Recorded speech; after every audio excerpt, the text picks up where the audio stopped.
Welcome to the February 24th council meeting. Members of the public were provided with the following methods to watch and or participate in this open meeting. You can attend in person at the North Dumfries Community Complex. You can attend electronically via Zoom to observe the meeting or to speak to an item on the agenda. You also can watch the live stream by accessing the meeting on the Township's YouTube page. And also to note, written comments that were given to the Coach Division have been provided to council members and will form part of the public record. Before we begin, I'd like to take this moment to acknowledge and thank everyone for joining us for this meeting. We appreciate participation. As we come together to serve the community, I ask that we create a welcoming and positive environment for everyone that includes respect, that we listen to each other with care, speak thoughtfully, and engage kindly with one another. Kindness, that we treat everyone, council, staff, and the public, with respect and understanding. And inclusion, that we embrace diverse perspectives and respect each other's opinions. Together, we can make this meeting space one where respect, kindness, and inclusion are at the heart of everything we do. Behavior that is disrespectful, disruptive, aggressive, or intimidating will result in those individuals being asked to leave. And before I call the meeting to order, many of you know that the near sign was a racist slur put onto it. And it came to height more publicly today. And I had the opportunity to speak to the press on this. And what we forget to teach our children is that we are all immigrants. Our ancestors brought us here. Only the indigenous people can claim this land as their true heritage. But we are all immigrants, and if our relatives probably stood up with some type of racism at the beginning, but they worked through this. And it's what made Canada, Canada.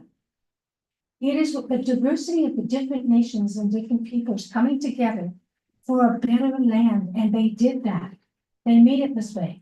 And so we include as many as want to come to make Canada even better and stronger. And if we can teach our children that, maybe then racism will die. So now I'd like to call the meeting to order. Could I have approval of the agenda, please? Councilor Austin. Approval myself, second by Councilor Chile, that council adopt the February 24, 2025 council agenda as presented with the following addendum. Add 2 pieces of correspondence received from Mayor and Councilor report, item 12.3, Councilor Rolman, Cedar Creek Public School parking, traffic, and pedestrian circulation. All those in favor? Really, thank you.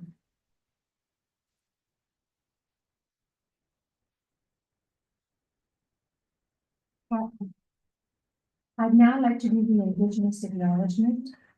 We acknowledge that the land on which we gather today is the traditional territory of the Haudenosaunee, the Anishinaabe, and the Neutral people.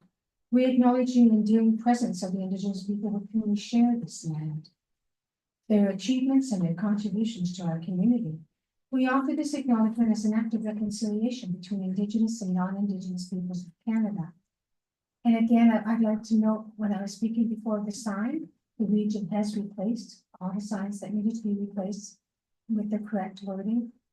But let's be watchful and let's not hate, because hate achieves nothing, but try to learn, educate, and work with one another as individuals in acceptance.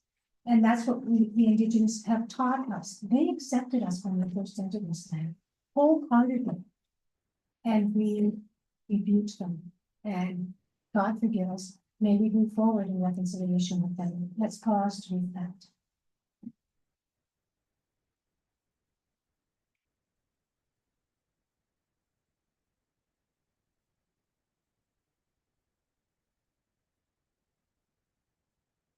Thank you. Can I have, is there any member that has a disclosure of peculiar interest or general nature thereof? Seeing none, can I have approval of the special joint council minute meetings, please? Councilor Williams, adoption of first of councils. Councilmen, please. Moved for myself, second by Councilor Ossner, that council approve the following meeting minutes, a special joint council meeting minutes dated January 28, 2025. All those in favor? Carrie, thank you. And Jared, seeing that Don is here, Donna Lloyd, would you like to come up for that now, the first thing? Yes. Thank you. All right, thank you, council. Sorry, just drove in from Oakville, sorry. So thank you for your continued support for the Air Paris Band, and we have had a very busy year. This is, we're back on with our junior band, and the junior band is a free service which encourages good playing techniques, and it's mentored by senior band members. And it's not all kids, so in the junior band, but so if you're any looking to learn a new instrument, please come and join us. 2024 started the year with members of the band playing for the mayor's levy. And they many events for the Air 200s were supported by the band with the opening ceremony parade, church service, and many of our band members volunteered on the committee and played in the performance of Brigadoon, assisting with the Ashley McIsaac concert with a band member, even driving up to pick up Ashley and get him to the concert. The Air Paris Band also performed the monthly concerts in the park from June until September. A small group of the junior or the Air Paris Band called the Hot Air Band. They performed at the cemetery decoration day. The full band does the parade and ceremony for the Air Remembrance Day. And in December this year, it was a new adventure. Was the band assisted in organizing a benefit concert in support of replacing trees on Greenfield Road that were destroyed by the tornado. A very successful concert. It was not a great weather evening, but it was a great turnout. And also to finish off the year, the band participated in the annual Air Santa Claus Parade. So if there's any questions from council. Councilors, any questions? Councilors, any questions? Seeing none, yeah, do you have a question, Councilor Tilly, or just the motion? This motion. Could you read the motion? Absolutely. Moved by myself, second by Councilor Williams, that the delegation from Donna Ward with the Air Paris Band be received with thanks. All those in favor? Carries, thank you. Done a great job. Okay. Done, it was a great job and a great year. Thank you. Thank you. Whoa. Next, we have Jared Bellamy, the North Dumfries Contract Committee, regarding an annual update. Jared, go ahead.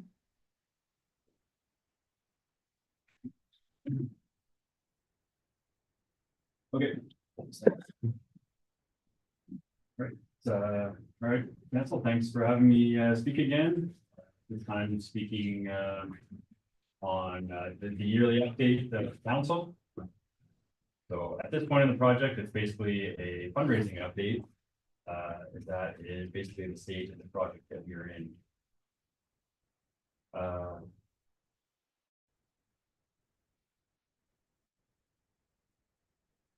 So to date, we have just over $180,000 raised of our $500,000 goal. List there is all of the confirmed sponsorships from businesses and local families. There's a lot larger list on the businesses that have been contacted and waiting to follow up and still trying to get correspondence with them. Which is an ongoing process, as I'm sure a lot of you are aware of what it's like trying to suck sponsorship money out of communities. So that is an ongoing process with our community members, reaching out to local businesses and groups and whatnot that way. Touch again on our community level fundraising. So our initiative there is the sale of the custom engraved paper stones. They're 8 inches by 8 inches, cost $250. With the tax receipt from the township that we located directly at the site. We also introduced an option to have a second round added at the skate park as another way to increase our fundraising efforts here. So you can get 2 stones for $400, save $100 is the deal that way. So to date on that, we've raised over $8,400, and in comparison, the skate park raised 12 for this sale of it. So this has been a little bit slow, as well as the corporate sponsorships, where there hasn't really been much come in since the early fall. Some of that was lack of effort on the committee's end, with a busy fall Christmas season, and now we're in the new year, so definitely ramping up our efforts to continue our fundraising. Grants is another big one. So the big one right now is Trillium. Talking with Karen that it should be submitted potentially tomorrow. So that's a big one. That's a $200,000 ask, which really helps carry things along. And recently applied to two $5,000 grants through Canada Post and Honda Canada.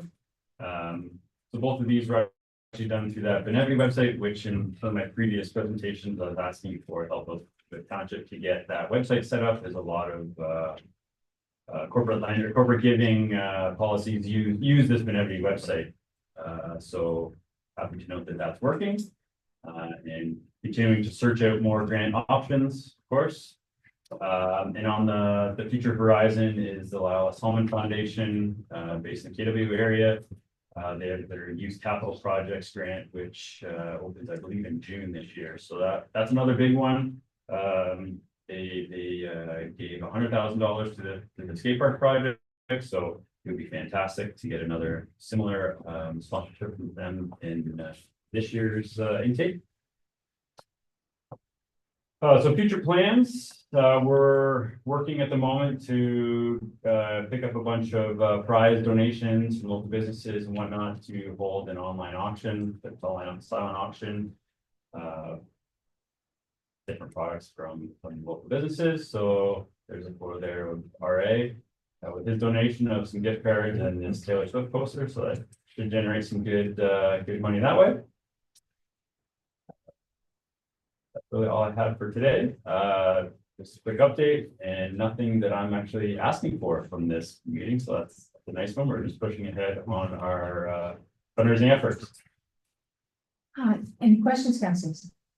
Jared, on the first picture, it looks like it's black rubber and then there's glass between, and then on your last picture also. So is that what it's like? So that's actually asphalt. Oh, is it asphalt? It almost looked Yeah, like so it's rubber. asphalt, and then there's grass around the outside. Some Oh, some in the middle parts, right?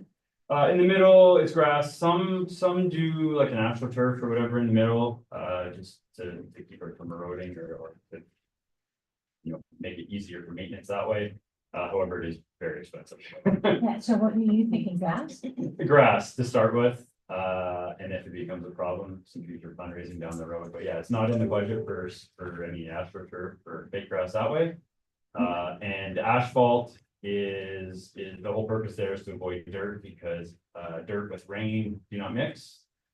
With the erosion and extra maintenance required, so the asphalt it's built up once and becomes usable basically in all seasons, as long as it's not doesn't have any ice and not used in the rain. It becomes a very stable platform that way. You have to cut the grass? Yeah, it's grass grows. Yeah, that's what I thought. Well, okay. All right, that's I didn't think it was all. All right, thank you. Can I have the motion, please, Councillor Goldman? Moved by myself, second by Councillor Tilly, that the delegation from Jared Bellamy, North Dumfries contract may be received with that. All those in favor? All right, thank you.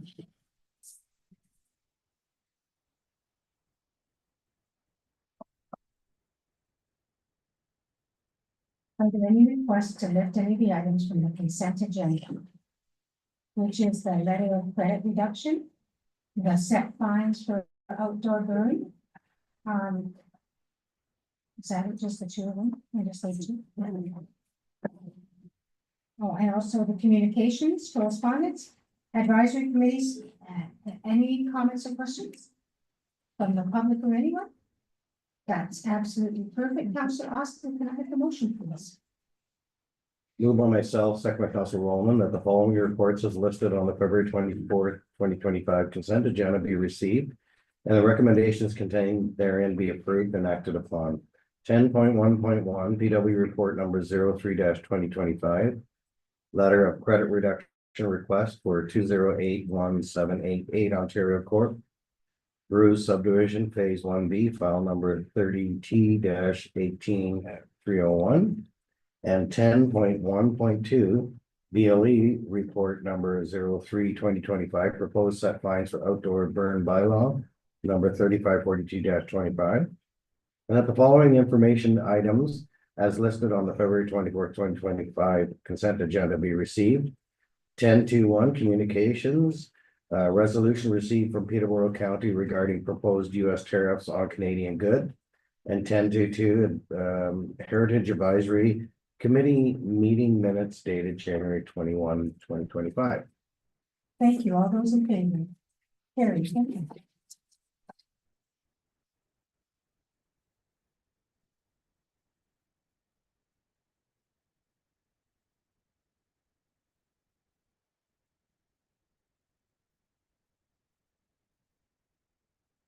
Next up is 11, clerk will confirm the chairs, which I have been lifted, nothing's lifted, so we move on to 11.2 report.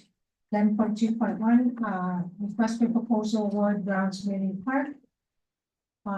Is there any discussion on this or presentation or just a motion? Just a motion. Any comments or questions? Seeing none, Councilor Williams, please. Moved by myself, seconded by Councillor Tilly, that report number REC-09-2025 be received for information. And then council approve the award of contract ND-2025-86-RFP for Browns Community Park Pickleball Court and Half Court Basketball Project in the amount of $78,600 plus HSC to KW Cornerstone Paving Limited. And that council approved provisional item of a wood practice wall in the amount of $2,000 plus HSC to be included as an additional scope of work to be undertaken by KW with Cornerstone Paving Limited. And that a project contingency of $25,000 be established, and that the mayor and clerk be authorized to execute any agreement or contract to facilitate this award.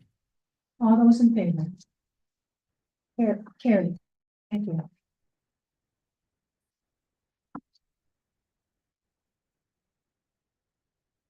Next, we have Mayor and Council's report. I brought back the land tax transfer and GST for municipalities. And the reason I brought it back is because it's gaining a lot of ground and a lot of municipalities are going in. I still believe there's negatives in that they could say, well, we're giving you this, we can't give you anything else. That's all we're gonna give you. But maybe it's better than that, not getting anything. In this last year, we haven't gotten very much. How much would have this helped? You always hear the CEO saying sustainable, reliable infrastructure funding.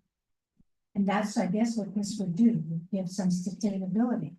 So I'm not saying yes or no, I want the discussion to happen. What do you guys think? CEO McNeely, what do you think? Give us your 2 cents on it. So, Madam Mayor, we have consistently, through our partner agency at AMO, talked about the need for a new financial deal.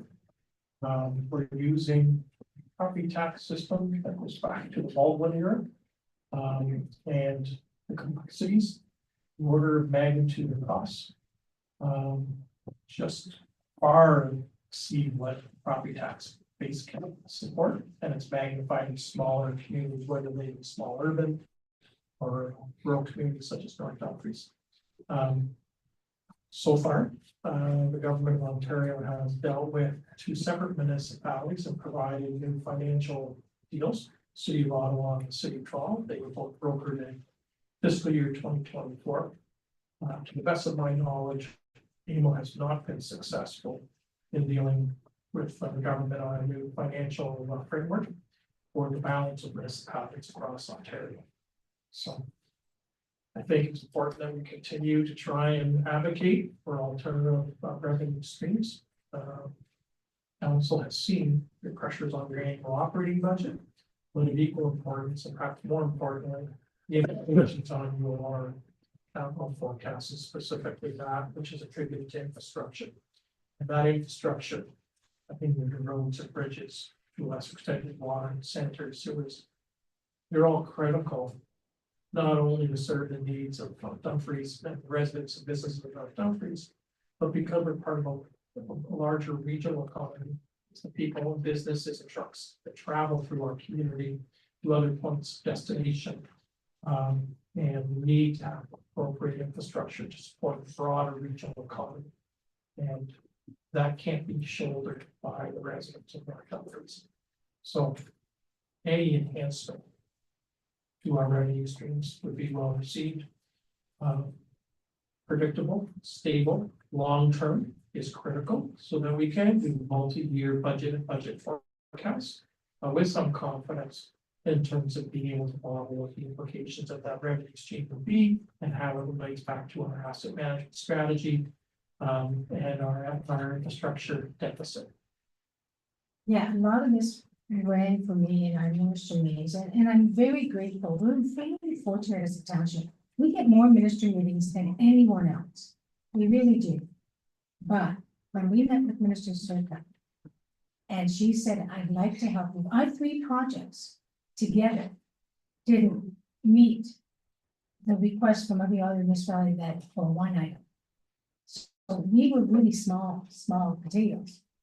And she said, sorry, it's not even a granting process to give it to them. They don't even have a granting formula to meet the needs of what we're asking for. And so maybe we do have to do this, Council Williamson and Council Rowland.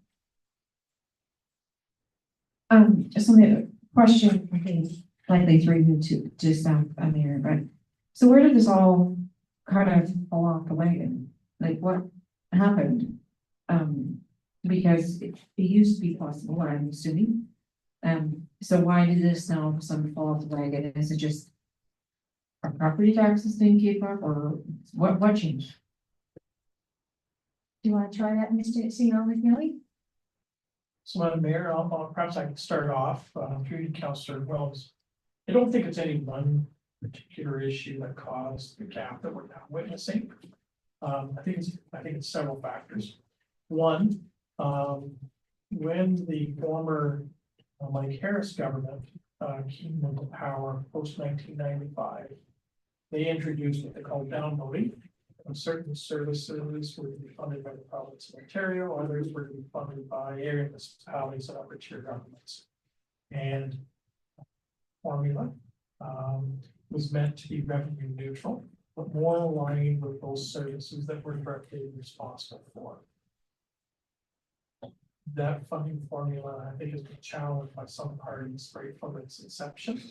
And certainly, if I take a look at some of the order of magnitude costs, they've grown exponentially through time.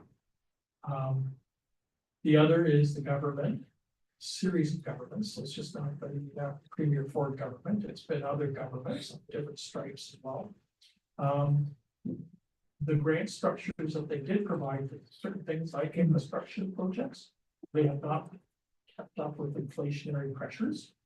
And so what might have been a robust program on its day of inception hasn't reflected the continuing growth and more recent hyperinflationary pricing we've seen for certain infrastructure projects over the last 3 to 5 years. We have the pandemic.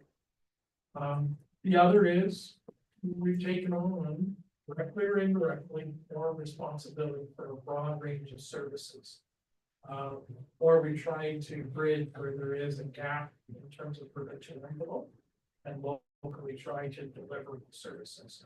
And homelessness fund, I don't know the region to we are funding well above what the region's obligations are as we picked up by the tax base.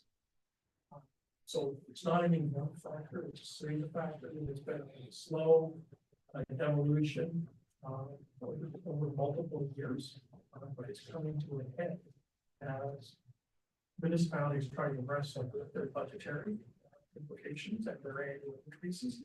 And we're getting to the point where it's becoming unsustainable for the average business and or resident to meet the broader obligations funded through the property tax base, whether we're talking at the local level or in our case, the regional level.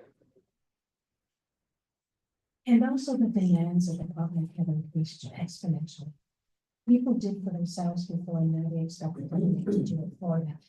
And then on top of that, we look at things like public health, where the province pays for certain things, but they haven't increased in 25 years.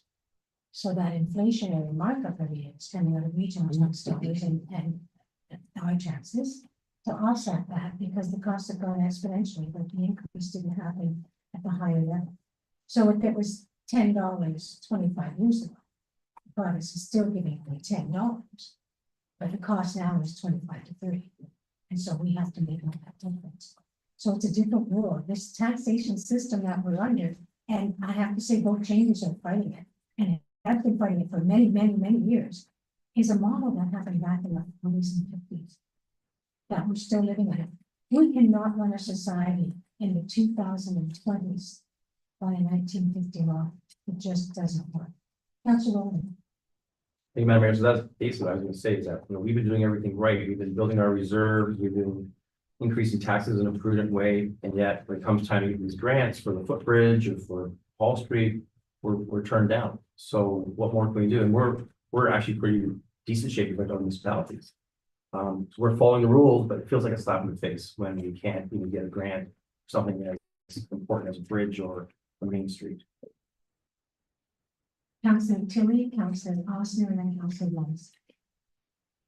I think it was well seen when we had our interactions with the ministers at the Roma conference, that there is no money available. That the expectation was that there'd be some support, but it wasn't available to us. But it was actually the conversations with other from other townships that really kind of hit home for me. It was the fact that there's communities with less than 5,000 people that have no sort of funding stream to do any large projects. Now, if I believe, and this is just my guess, and maybe it's just a guess, that if we were to go this way and then there was more of a larger fund stream to us, then we might remove ourselves from the opportunity to get something like this. Maybe we would be too high of a level of income that some of those streams wouldn't come to us, because now we have an alternative way to get that same money that we're applying for that we don't always get, but this would be consistent. So is it worth the risk? And that's the only question I'm asking myself when I hear this. Is it worth the risk that we may not be able to get the funding to do larger projects, but at least over the period of time, we maybe get that money that we get occasionally and leave that funding where smaller communities with 2,000-3,000 residents that don't have the funding to get that, where the provincial by federal government would be throwing money towards the bridges and things like that. So that's just a thought process that popped in my head when I read this, that's all. Yeah, and I know, and I've stated that to you before, if we take this, does that mean we'll get it? But there's another thing that plays in mind with upper levels of government. We don't have any debt. Why do you need money? We don't have any debt. We should be giving it to municipalities that have under huge debts, and that's been an answer from ministers before. And actually, Wilmot was told that several times in the past, not with this mayor, but previous mayors, that they couldn't get funding because they didn't carry enough debt. So they're saying you're well off. A lot of municipalities have huge debt in us.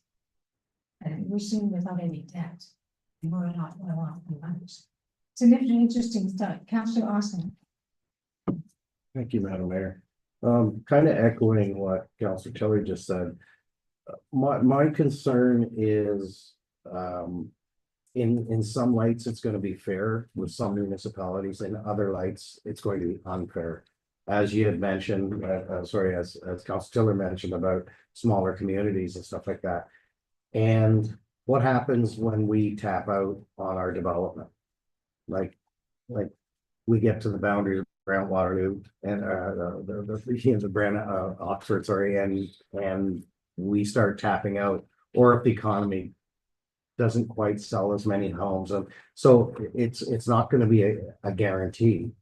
And I have no problems with coming up with ways to lessen the burden on our taxation base by doing something like this, that's fine, but. I've mentioned before, I was worried that if you say, okay, this is the program we want instituted, so, okay, they institute this program, well, I'm sorry, but. Now you've assured yourself you're not gonna get the big ticket items. So my question to you, to CEO McNeely, is, would we be better off? I mean, so like, I have no problem supporting this if it goes in the right direction. Raising our development charges. CEO McNeely, maybe that's coming. So Madam Mayor, through to Councilor Hofstad, the 2025 capital budget, council set aside funding to update our current development charges background study, as well as implementing bio. I actually had a virtual meeting with Representative Watson and Associates last week to tighten up proposal in the bid document to complete that work. Watson and Associates has undertaken most recent document, as well as the analysis associated with it. And so they've got a long-standing history in the with the corporation, our financial structure, and our growth projects.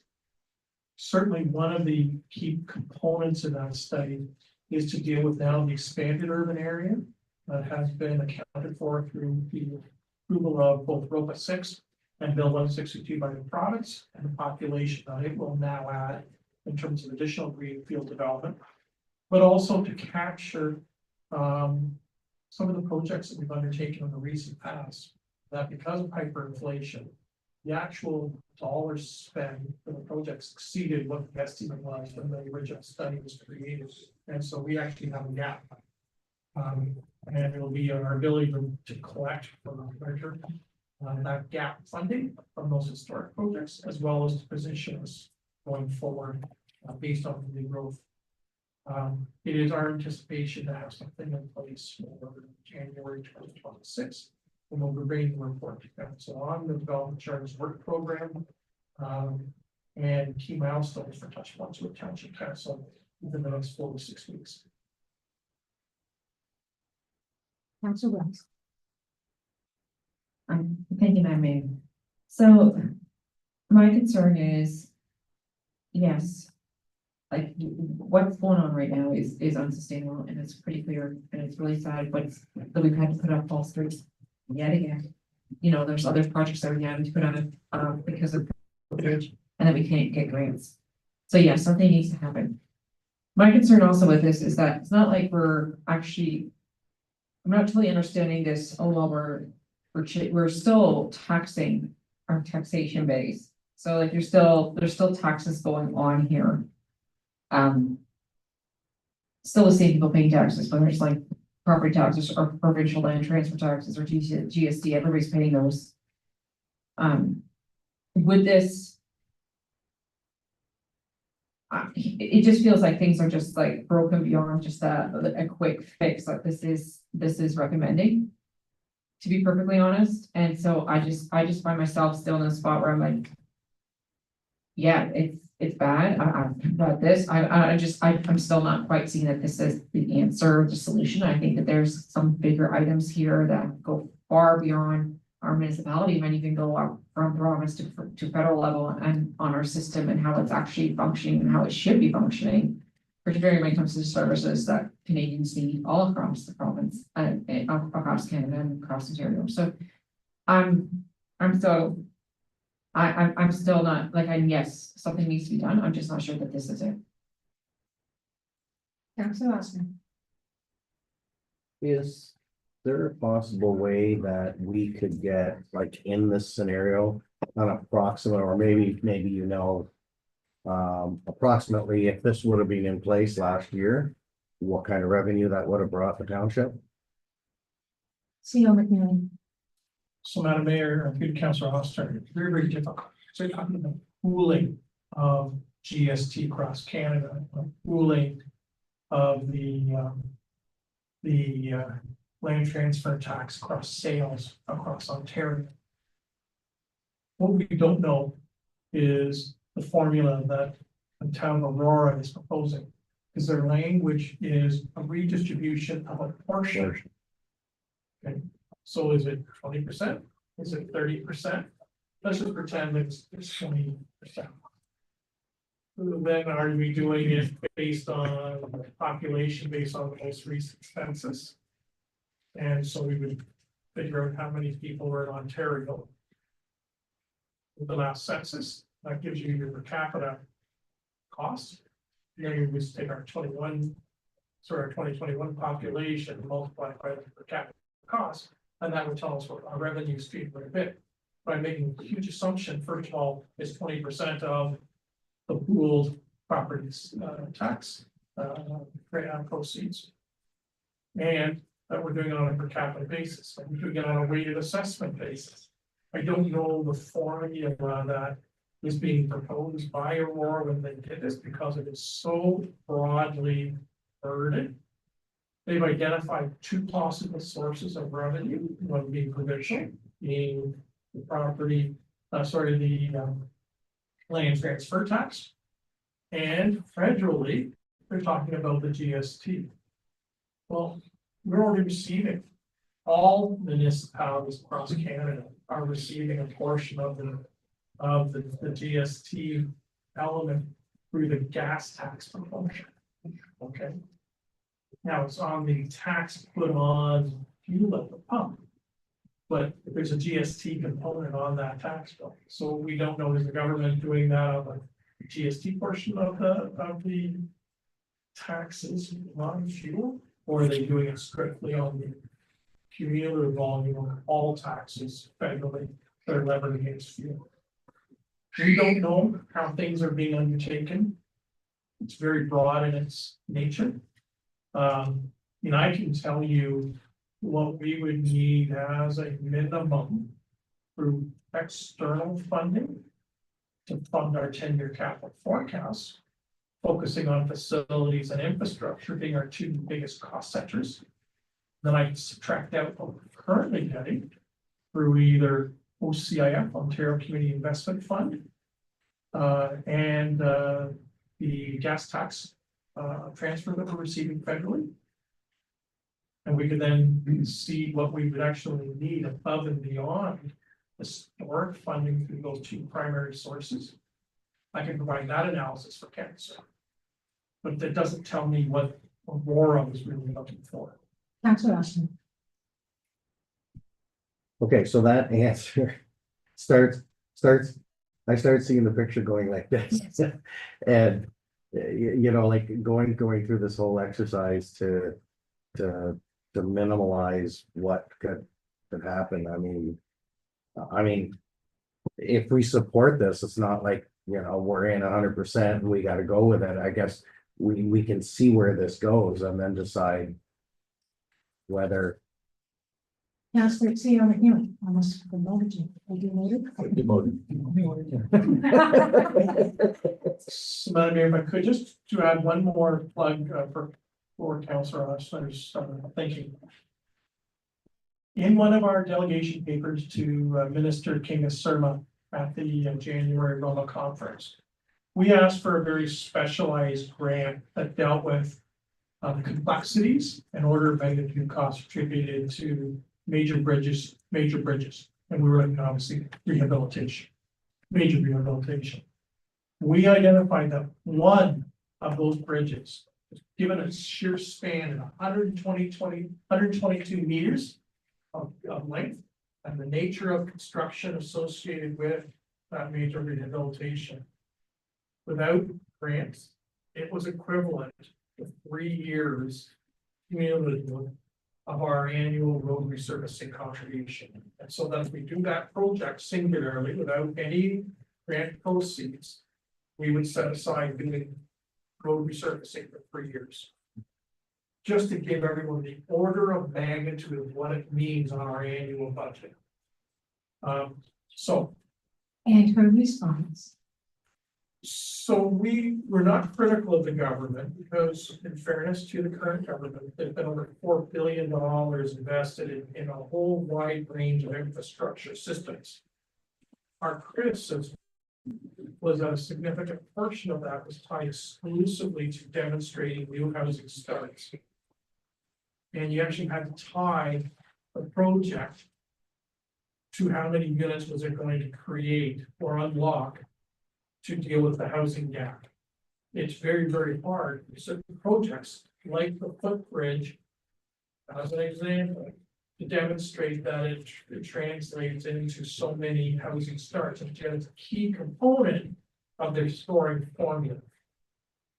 Yet, it's a needed asset for a whole bunch of reasons, both in terms of moving interregional or intermunicipal traffic, aggregates to market, commuter patterns locally, and just the connectivity, because the Grand River is both a physical and a psychological barrier that divides Dumfries. In the absence of that east-west connection point, our residents would actually have to go into 2 adjacent municipalities to make a crossing over the Grand River.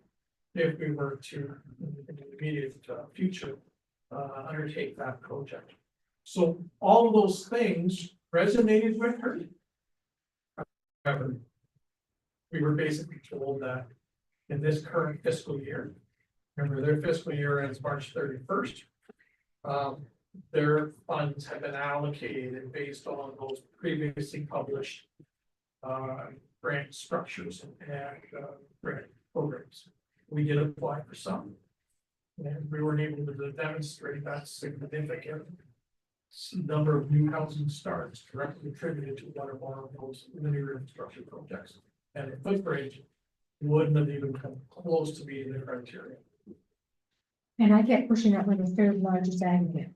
And the province keeps saying that we have the top level aggregate in our countries, and that's directly used for housing stuff. Didn't get us anywhere. So yeah, this is a tough one because if we said yes to this, and then the province brings it down, then we're stuck. There's 180 municipalities that have signed this. There's 444 municipalities in the province. This is, I believe, Canada-wide because it affects the federal government as well. And it's more than 13,000 people. Well, I don't think a lot of money is going to come our way in a percentage of breakdown compared to other municipalities. Now, I did meet with Minister Beckenbauer, speaking about funding for municipalities under 50,000 people. And a lot of the grants don't consider people municipalities under 50,000, and that was the problem. And he was able to quote to me exactly the number of municipalities under 50,000. I started to count them. We got to 300 and something. I said, and that's where I lost. I said, there's 370 some odd municipalities out of 440 under 50,000. So a lot of us are being underfunded, but I'm not sure this is the answer either. I just wanted to bring it again, because more municipalities are signing it, but not half have signed it yet. And this has been going on for a while. And is it the answer? See, you made a really good point. What's the formula? If we sign and commit to this, and then the government says, well, we'll give it to you, and then it's not the formula we really want, then it's really not. Any other comments or questions? Councillor Tilly, you have the honor of doing the motion.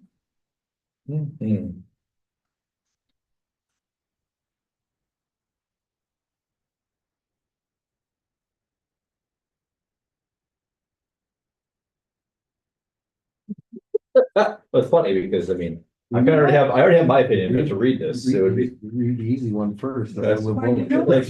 And I'm gonna mention this to the clerk. I don't like that we say the top one or the bottom. We either pick one, we pick the full one, and we vote for it or against it.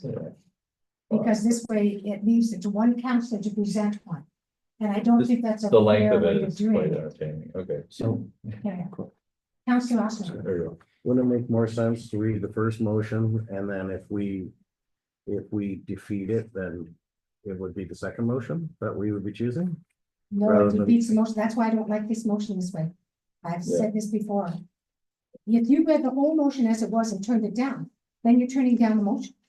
But if you read only the first part, and you turn that down, you defeat the motion. There you go.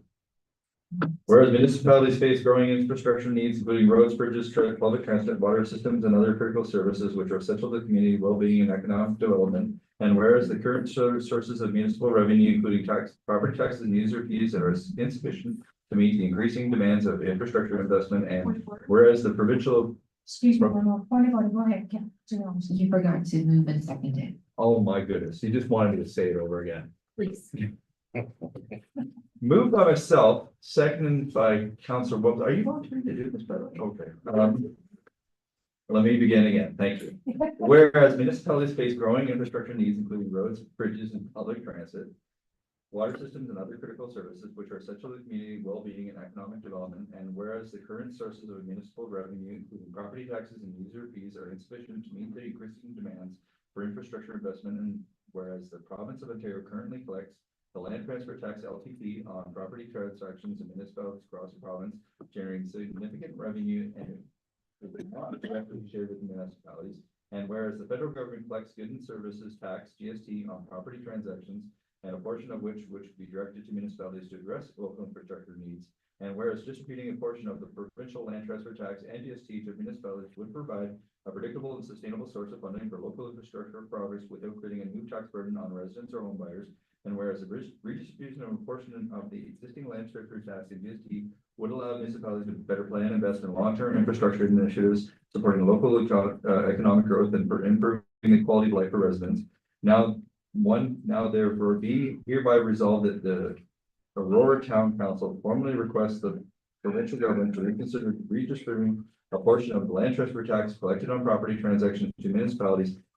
And be it further resolved that the Aurora Town Council calls on the federal government to allocate a percentage of the GST collected on provincial property sales tax to municipalities. Point of order. Yes. Councilor Holmes. Shouldn't that read, North Dumfries Township instead of Aurora Town Council?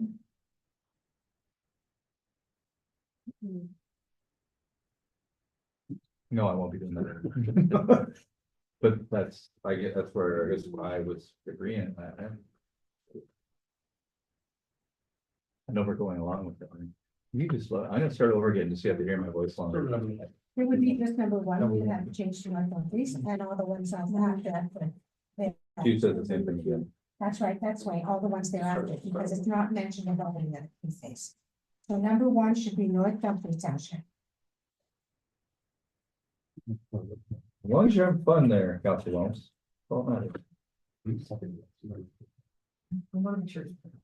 Good, you're doing good. Oh, stop it, I'm gonna let him go to number two. I'm gonna start all over again, it'll be fun. Scott just said to me, I wonder if I can lose listening. And is it just number two? It's not mentioned yet. I would have said that in speaker too, but that would be inappropriate. Okay. North Dumfries Township.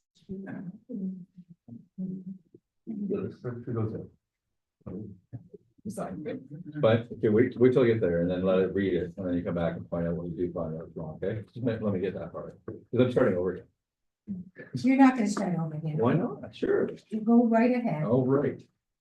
Whereas municipalities face growing infrastructure needs, including roads, bridges, public transit, water systems, and other critical services, which are essential to the community well-being and economic development. And whereas the current sources of municipal revenue, including property tax and user fees, are insufficient to meet the increasing demands for infrastructure and investment. And whereas the province of Ontario currently collects the land transfer tax LTC on property transaction in municipalities across the province, generating significant revenue that is not directly shared with municipalities. And whereas the federal government collects the goods and services tax GST on property transactions, a portion of which would be directed to municipalities to address local infrastructure needs. And whereas redistributing a portion of the provincial land transfer tax and GST to municipalities would provide a predictable and sustainable source of funding for local infrastructure projects without creating a new tax burden on residents or home buyers. And whereas redistribution of a portion of the existing land transfer tax and GST would be to allow municipalities to better plan, invest in long-term infrastructure initiatives, supporting local economic growth and improving the local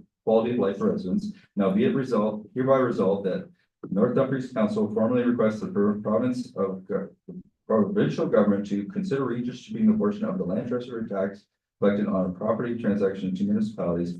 And be it further resolved that North Dumfries Council calls on the federal government to allocate a percentage of the GST collected on property sales to municipalities, and be it further resolved that that this redistribution of the land transfer tax and the GST should be structured to provide a predictable and sustainable funding to municipalities, allowing for better long-term planning, investment in infrastructure projects that benefit local communities, thus ensuring the local governments receive a fair share of the revenue to address critical infrastructure needs. And be it further resolved that copies of the resolution be forwarded to the Prime Minister Justin Trudeau, Premier Doug Ford, the Ontario Minister of Finance, the Minister of Municipal Affairs and Housing, local members of Parliament MPs, and the members of provincial Parliament MPPs. And be it further resolved that copies of the resolution. I'm sorry. Oh, no, okay. Further resolved that the copies of the resolution be forwarded to all 444 municipalities in Ontario and the Federation of Canadian Municipalities FCM and the Association of Municipalities of Ontario AMO for their endorsement and advocacy. All those in favor? Opposed? It is defeated. Here, Richard. That's all I wanted to do. And talk, long. You got faster. I was gonna have you do it a third time to see how fast you went. Just get the newsy flowing, that's all that is. Thank you, I'm gonna borrow some water. You don't have to borrow it, you can have it. I can share. Councillor Austin, you're bringing forward a request to post a school bus stop sign on Greenfield West and Northumberland Road, Trustler Road. Would you like to speak on that? Just briefly, it's self-explanatory, the email. Mrs. Young sent me an email, which is a child that is gonna start riding the bus, along with the other children that are obviously in that Greenfield bus area. And she's requesting if we can put up, school bus stop signs ahead. Just as an added precaution, I assume we're still okay with the, summer, speed humps and that. But, Greenfield continues to be an area where vehicles are speeding like a lot of places, unfortunately, in the township, but you know, that particular area, you know, they come up over a hill one way or one side or the other. So sometimes if a bus is stopped short, if somebody's speeding, it'll be difficult to see, and trucks continue to go down that road too, which is a problem. Yeah, so I'm just I'm in support of it because I think that it's a good area to try and protect on both sides. Councillor Wells. I'm in support of it as well. I just would like to have further information on how we typically decide when those school bus signs go up. See on the feeling. Mayor, through the council votes. There is no process or protocol. They're not regulatory signs as defined in the Highway Traffic Act. They are exclusively what we refer to as informational signs. And they're at the discretion of the municipality in terms of where and when they will be deployed, if council wishes to deploy. So one of the options available to Township Council in the draft resolutions is to actually have staff research and come back with a protocol so that in the future, there's almost a screening mechanism. Because the reality is, school buses use most of our roadways. And fortunately, speeding is a problem on most of our roads.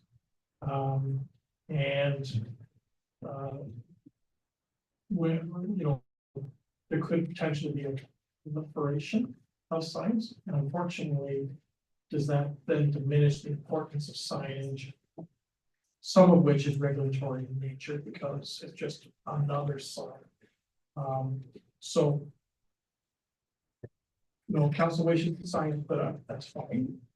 Council wishes the signs put up and then staff return to the future report with some suggestions as to how they're pre-screened in the future. And that would then become, for lack of a better term, service level or adopted policy. Then we would need to break this one-offs to council in future periods of time. And that's exactly what I was thinking is we do need a policy. Because I think you're gonna get an influx of people wanting this, and I don't disagree with them. The number of vehicles that have passed stop school buses this year is unbelievable. And the concerns on the parents as thing telling me this. And I'm going, I don't even know whether I want to put my child on the school bus today. You know, it's not a safe situation. Councillor Lawson. I agree with you completely, and to be honest with you, the people that are doing that, I don't think a sign's gonna stop them from doing that. However, I think as a township and looking at the possible ramifications of not having proper signage up could be a lot more damaging in situations like that. I mean, I've often thought that that section of Greenfield Road should be a 40 zone anyway. But you know, I think that's a prime example of an area where these signs would work. I agree with CEO McNeely said, like, at what point do you think that signs are redundant? Because people are like everywhere there's signs, so I'm not just like, I don't even read them anymore, you know, like they go, oh, this is a 40 zone, or oh, this is a school, you know, like some people are just usually, from what my opinion is, when you see people doing these things, it's not that they didn't see a sign, it's just inherent of them and their need to get wherever they're going right now. So, but I think that on the flip side of that, putting proper signage in proper areas where these could be issues would be a wise move on townships. Yeah. Councillor Nolan. Madam Mayor, so I agree with Councilor Osmer, you know, we put up a sign saying, you know, bus stop ahead, and then we think we've done our job. Is that good enough? Because really the question is, the problem on that road, the problem is speeding, the problem is people passing school buses. I don't want us to have a feeling of self-satisfaction that we put a sign up and then the problem is solved. I did like the speed humps that are on that road in summertime. Maybe staff need to look at that road in some sort of greater way of traffic coming. Maybe look at like they did in Glasgow Street in Kitchener, where they actually put obstacles in the road and narrowed it and did all those kinds of things. I'm concerned that we're going to just put up a sign and say, okay, problem solved, we put up a sign. So I want to make sure that if we do this, that we're not going to stop going forward with the traffic calming that we talked about in Greenfield Road West as well. CEO McNeely. So Madam Mayor, through Councillor Rowland, you may recall Mr. Raycroft brought forward and called the after action report. Spoke to both Morrison Road and Greenfield Road West, where they did have speed trials and those temporary speed humps. And we did our before, during, and after modeling of the speed based on our digital reader boards. And it was recommended by staff that for Greenfield Road West, in part because of the success we saw through our pilot project, as well as the community survey for those residents that framed that portion of Greenfield Road West and their support for the program and the longer term use of traffic calming methods to assist with modulating speed through the southern area. Council set aside $60,000 in the 2025 budget. We did identify the Greenfield Road West this year would have those permanent speed humps installed through the settlement area to assist with modulating the speed of traffic through that portion of Greenfield Road West. That won't stop people from passing, being distracted. It will help modulate speed. And our speed trials indicated that when we did have those temporary speed bumps in place, we were able to keep the traffic 85% time below the 50-kilometer threshold. So it's a start, but it will not curb bad driving behavior. The province of Ontario has significant fines for vehicles that pass buses that have their flashing lights void. In addition to demerit points. The province of Ontario this year, so last year being 24, introduced the 2-stage light system. So they are flashing yellow to forewarn drivers behind and in front of the bus, that they'll be slowing down to deploy their red flashing lights to receive or discharge student from the bus. Reasonable measures are being taken. Problem is driver awareness. And I'm gonna call it driver etiquette and driving in accordance with the highway traffic act. We can only do so much. And at the end of the day, it's the responsibility of the driver to have proper control of their vehicle and awareness of the setting in which they're driving. I see no further questions. Councilor Roman, motion please. Moved by myself, by Councilor Oster, that the correspondence received from Andrew and Kelsey Young requesting 2 school bus stop ahead signs be posted on Greenfield Road West between Northumberland Street and Trust Road be received, and that school bus stop ahead signs be installed on Greenfield Road West, and the staff assess operational aspects of information type signage versus regulatory signage on the township road network for the future report to council. All those in favor? That's carried. Thank you.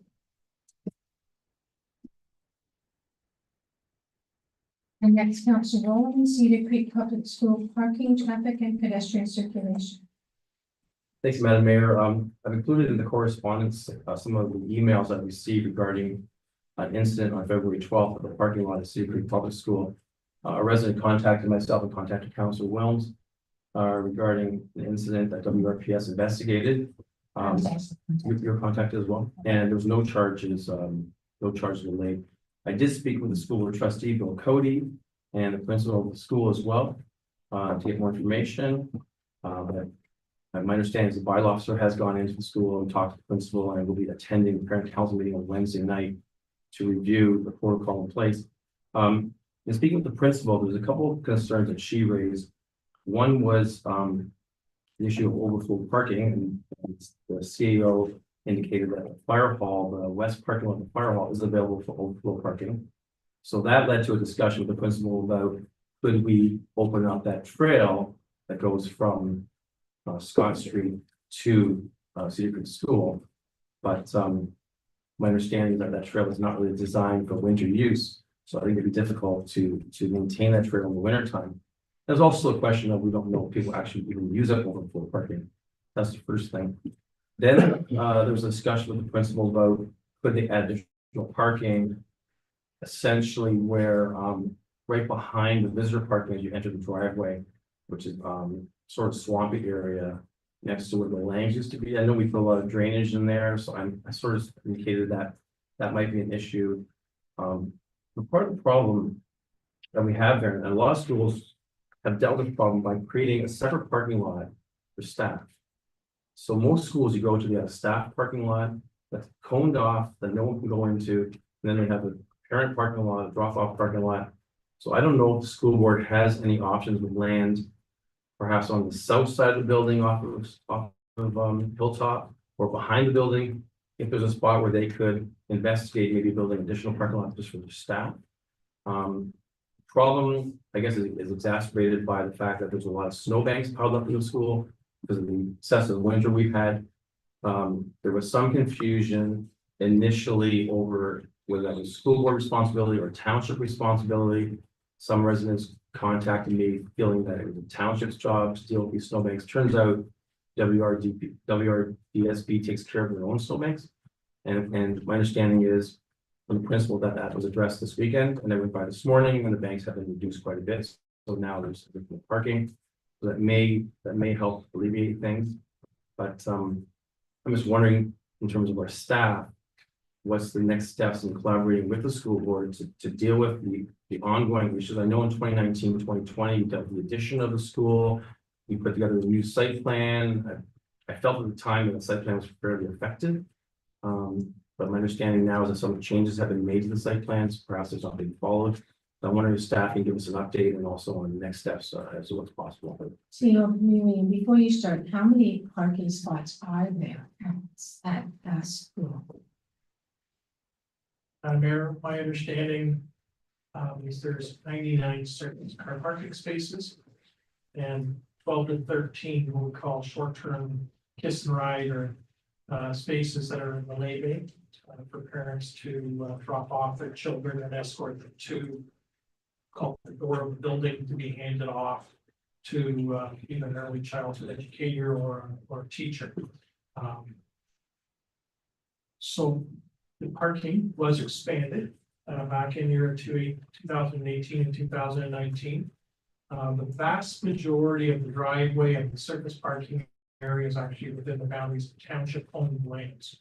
And there's a shared understanding between the WRDSB and the township as it relates to the parking area. We're responsible for the lights and the hydro in the parking lot and those underground services, so water, sewer, and storm sewer systems. And WRDSB is responsible for the line painting in the parking, as well as the winter maintenance.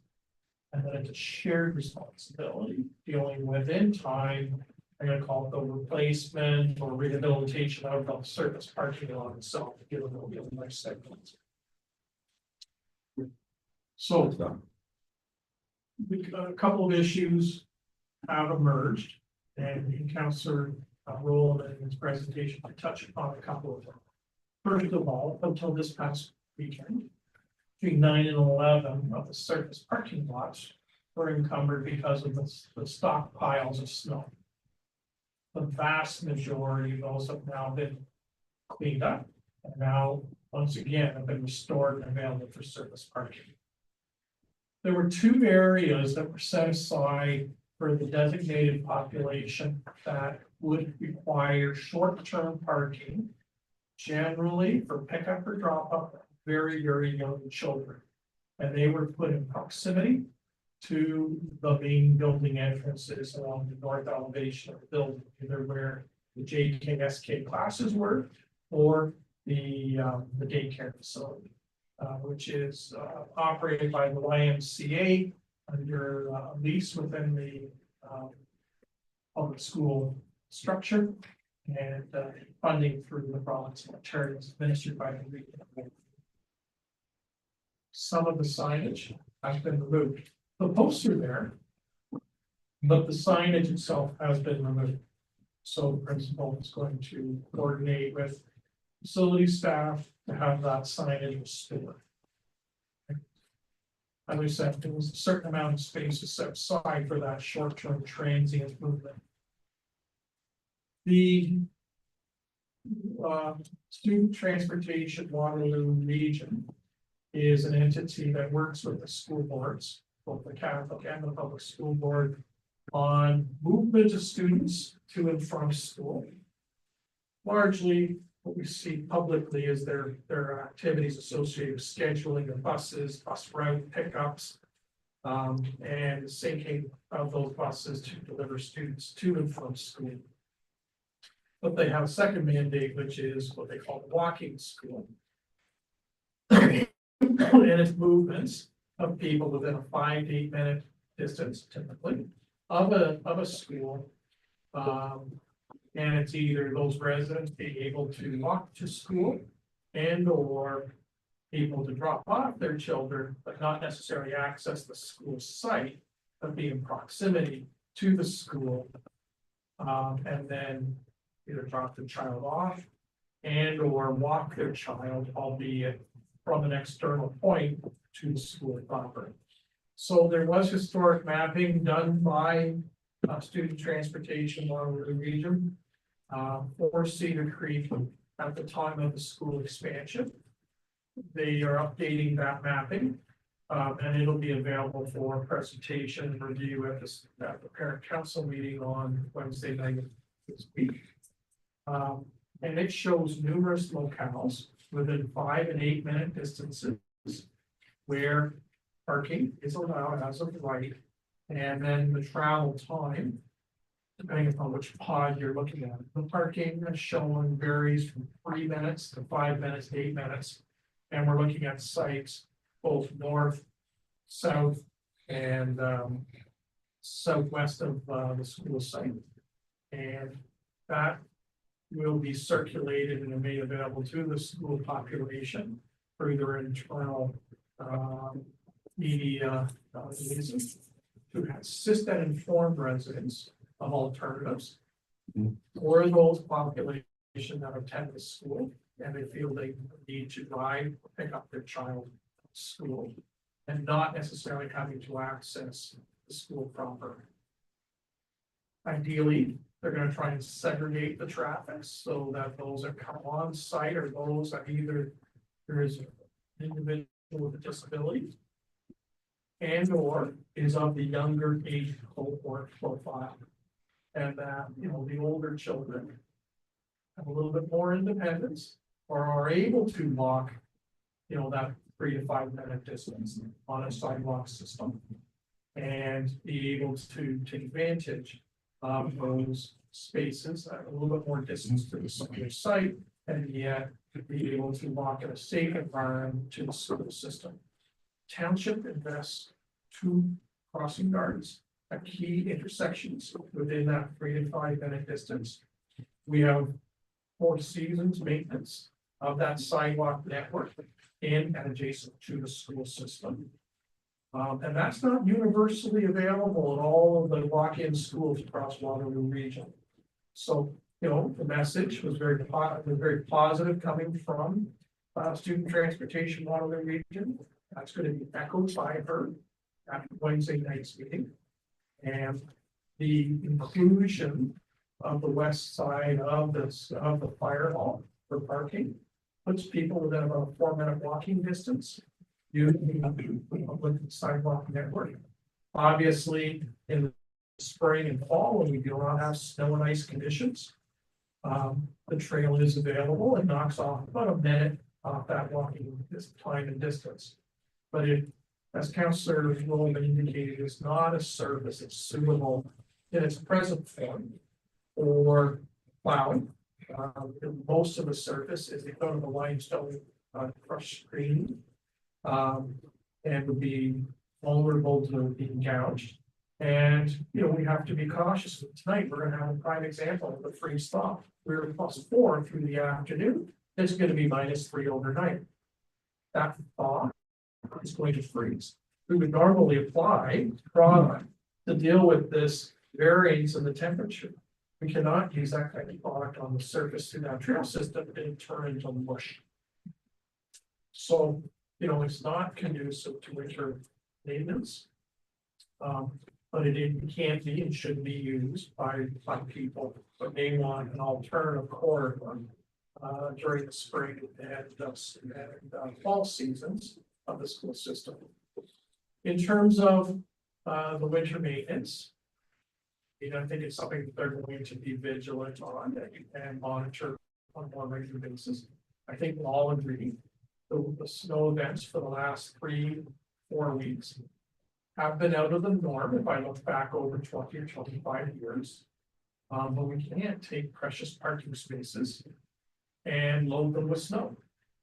We've removed snow in our facility parking lots at least 3 times, if not 4 times, to ensure that, you know, at our various facilities, not only are we pushing the snow, but after the event is over, we're lifting it, hauling it, and moving it to an alternate site so that we're not limiting the availability of surface parking. And the school is going to have to do the same thing. What we have indicated is similar to the 2018, 2019 time period, if the school wishes to approach the township about increasing the amount of surface parking beyond what is currently available. They should put together a proposal with a design concept. And we would look at it, and it would be an amendment to that registered agreement specific to that site. But that's not going to be an immediate fix. Some of the things that we're trying to do through better communication, mapping, cleaning up the west side of the parking lot and making that known are immediates. Obviously, clearing the snow or stockpile was an immediate. But if they want to look at long-term solutions, if they feel the need to encourage and promote more parking for the day, then there are avenues or options available to the school board to put those in front of the township for our consideration. Thank you, Selena. Just one quick question, Council Rowland, will you make my apologies for listening to that regional council? So Council Rowland and then Council Rowland. So I think I'm happy to hear what you see and feeling said. My wonder, I heard too about reports of people double parking and triple parking along Hilltop Road. And I'm just wondering if we also have bylaw hanging on that to make sure that the road to and from the school remains safe and open to people who live there as well, and also have to get around. CEO McNeely. So Madam Mayor, at all three schools in September, we actually bring in additional staff and have multiple individuals at all of the school sites for generally the first week of the school year to reinforce the highway traffic restrictions in and around each of the three schools, including Cedar Creek Public School. And then through the year, we do monitor, and our staff does focus a lot on Cedar Creek Public School, and specifically two locales, one along Hilltop Drive, generally between Scott Street and Hunt Street, and then on a portion of Roberts Simone in proximity to the walkway block that accesses the rear playground area associated with Cedar Creek Public School. And we issue warnings, we encourage and promote conversations with drivers of vehicles that are either not obeying the rules or trying to circumvent them. And I'm constantly advised by my staff of the abuse that they take from those drivers related to enforcing the well-signed parking restrictions that have been in place since 2018, 2019. These are not recent changes. Council Rowland. Madam Mayor, a couple suggestions that were made by the community through emails and whatnot, but I just wanted to bring to the attention of council and staff, and we want to comment on it. One was a resident suggested that our bylaw officer be in attendance every single day, Monday to Friday, at the school at 9 o'clock to direct traffic, and then also be there again at the end of the day, dismissal time, to direct traffic. As one suggestion. The other suggestion was there's a discussion amongst the parents there about a back parking lot that the township has closed. Excuse me, it's the old parking lot that used to serve lanes. Oh, Might be 7 or 8 parking spots there. They're saying the township should reopen that parking lot to provide additional spaces, and some people have suggested that we open the tennis courts to allow cars to park on the tennis courts. So these are just suggestions I want to bring forward to council and have council be aware of the discussion amongst parents at Cedar Creek School. CEO McNeely. So Madam Mayor, through the councillor Rowland, it would be inappropriate for township staff or our bylaw enforcement officer to move traffic. That is not part of their training or their responsibilities. And we would be incurring significant liabilities if we were to direct traffic. We enforce bylaws like the fire route bylaw, like the no stopping, no parking restrictions on one and one of our streets. We do not have a role on private property to move vehicles around parking lot. There are accepted norms like the pavement markings and the identified travel aisles for people to travel through various corridors, use the lay bays and or the parking stalls. We're not in the Foodland parking lot as an example, moving traffic through that locale. And yet you've got significant movements, pedestrian movements, and Cedar Creek Public School is one of 3 school sites. And they all would have overlapping opening and closing periods to their school day. As it relates to the parking or the sort of a hard surfaced area adjacent to tennis courts. There is a narrow drive corridor linking the main parking lot through to that asphalt surface to the immediate south of the parking of the tennis courts. And council may recall, we use that as part of our outdoor programming area, and we have as recently put forward by the highs of North Dumfries, actual painted recreation facilities.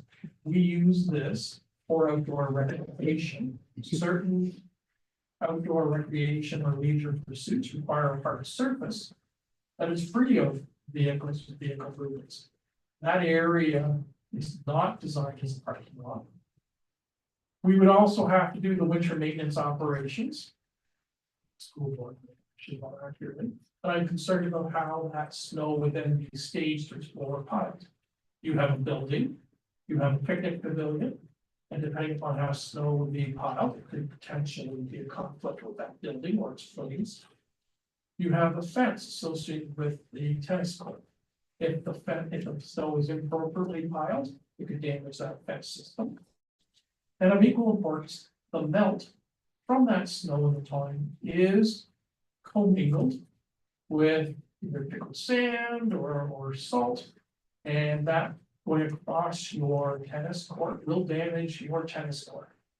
So for a whole bunch of reasons, it is inappropriate to use that hard surface area for car parking purposes. We purposely segregated it for park related activities and not parking related activities. I think those were the questions or suggestions I would put up externally. You know, I get concerned that this has been a unique winter. And I worry that we may make decisions, costly decisions, that may not happen again because of this winter. They already admitted they didn't plow the whole lot, that they stockpiled it in a corner of the section and covered up a lot of parking spaces. 99 parking spaces. If you go to a lot of schools, they do not have 99 I don't even think Southwood has 99 parking spaces. So that's a lot of, and then 12 drop-off spaces. That's a lot of parking spaces. I think the snow removal was handled poorly. I think some of the parents have to take a step back and respect each other and make sure that they're being good examples for the children. And I think we have to watch it. I think we have to watch and monitor and see what can be done. But I think reacting because of one really bizarre winter. Now, next year, if the snow gets as bad, we have to also move south. No, we won't. But then we will have to look at making some definite changes. But I don't want to overreact. School would be. That's This is right. driven by school activity. We don't need the spaces for park purposes. That's right. And actually, when I worked for the police, the Highway Traffic Act does not cover parking lots. Yeah. Councilor Osmond. And also, would it be feasible for us to recommend to the school board?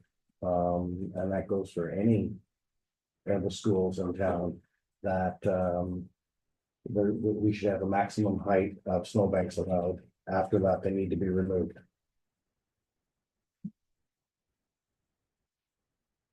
Staff, any thoughts? Go ahead, Mr. Whitewell. Thank you, Madam Mayor. I have lots of thoughts.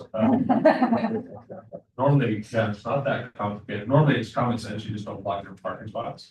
I had spoken to the principal at the start of the season, the very first snowfall, about who was doing the plowing in the lot. So it was very clear to the school principal on the first day of snowfall, so that they were facility maintenance division supposed to do this. If they pushed the snow, if they did either lift a load or just push the snow off the lot onto the sides, they'd be fine. But they created their own problem, and then it just got exacerbated by the additional snows that we've occurred. So they should have pushed it off, and they should have moved it. There's lots of grass area they could have done that. This is preventable. It's unfortunate it got to this level, but it shouldn't have gotten. Thank you. Any other questions or comments? Seeing none, can I have a motion, please, Councilor Austin?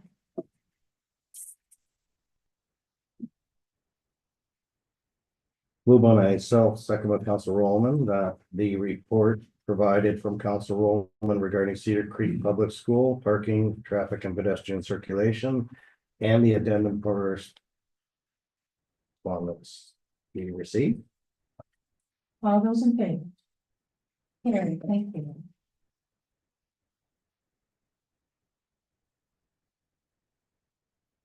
And closed session, CO report on QP 1656, collected by the agreement.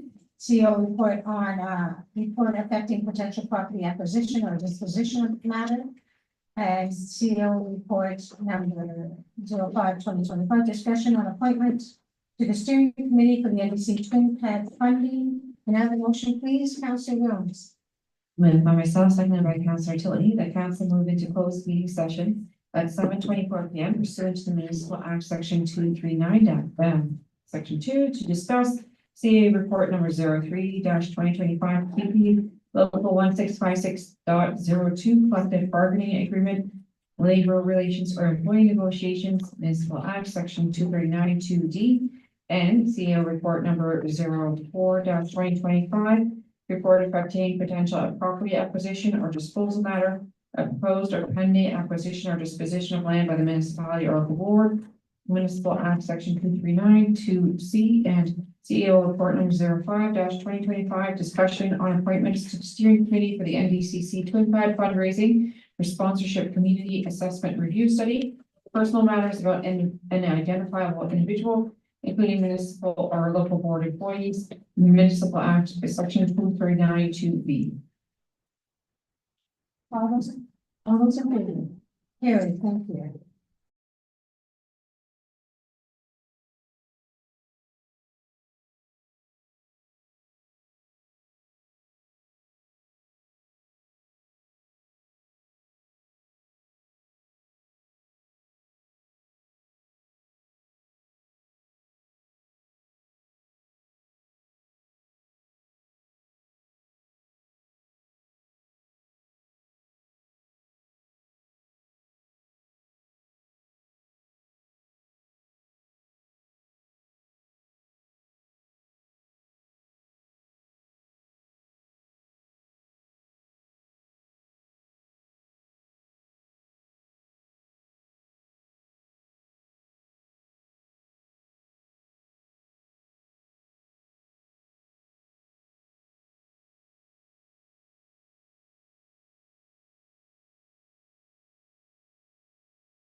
We're live now. Getting ready to go. That we said we're live, but we're not late. We're ready? Okay, thank you, Councillor Shirley, please. Moved by myself, second by Councillor Williams, that council reconvene into open session at 8:24 p.m. All those in favor? Carried, thank you.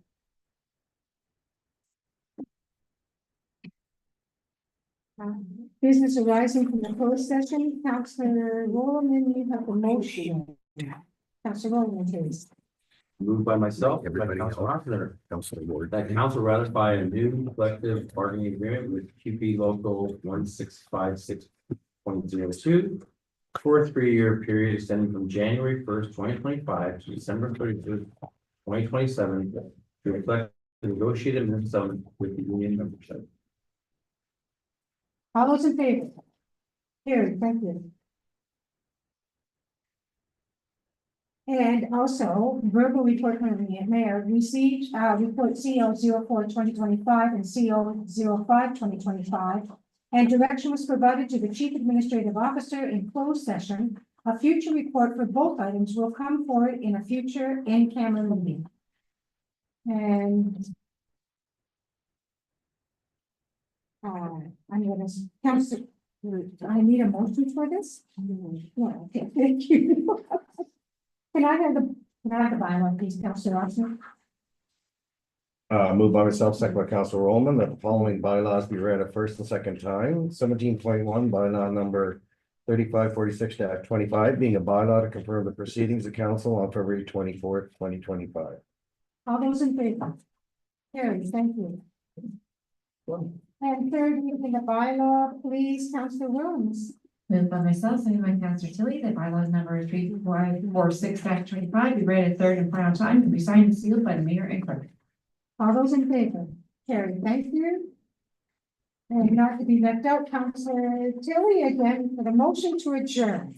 Moved by myself, second by Councilor Williams, that where the business before the council meeting has been completed at 7:26 PM. and be it- 8:26. That's what that says, 8:26 PM, and be it resolved that the meeting is adjourned. All those in favor? Carried, thank you.